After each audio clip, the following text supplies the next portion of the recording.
அங்கொன்று இங்கொன்று நடக்கின்ற சம்பவங்களுக்கு உறுதியான நடவடிக்கையை இந்த ஆட்சி எடுக்கிறது. தமிழகத்தில் பெண்களுக்கு பாதுகாப்பு இல்லை என கூறிய கோவை பாஜக எம்எல்ஏ வானதி சீனிவாசன் கருத்துக்கு அமைச்சர் சேகர் பாபு செய்தியாளர் சந்திப்பில் விளக்கம் அளித்துள்ளார்.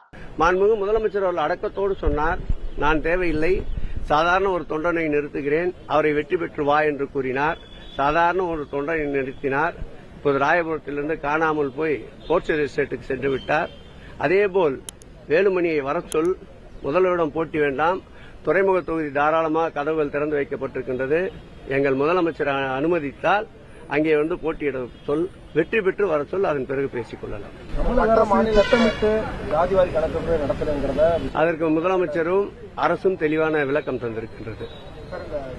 2 நாளா பாத்தீங்கன்னா தமிழகத்தில் அதிகமா அந்த பெண்கள் குழந்தைகளுக்கு வந்து பாலியல் வன்கொடுமை அப்படின்னு சொல்லிட்டு பெண்களுக்கு பாதுகாப்பு இல்லைன்னு சொல்லிட்டு வானதி சீனிவாசன் டிவி பேர்ல சத்தியன்னு வச்சுக்கிற சத்தியத்தில் நீ பேசணும்.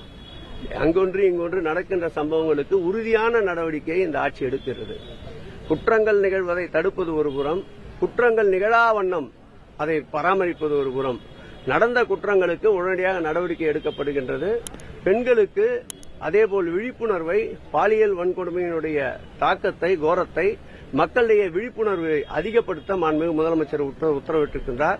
இன்னார் இனியவர் என்றில்லாமல் நடைபெறுகின்ற தவறுக்கு காரணம் யார் இருந்தாலும் அவர்கள் மீது உறுதியான நடவடிக்கை எடுக்கின்ற சட்டத்தின் ஆட்சி தமிழகத்தில் நடைபெற்றுக் கொண்டிருக்கின்றது. செய்திகளை உள்ளது உள்ளபடி தெரிந்து கொள்ள ரெஃப்ளெக்ட் நியூஸை சப்ஸ்கிரைப் பண்ணுங்க.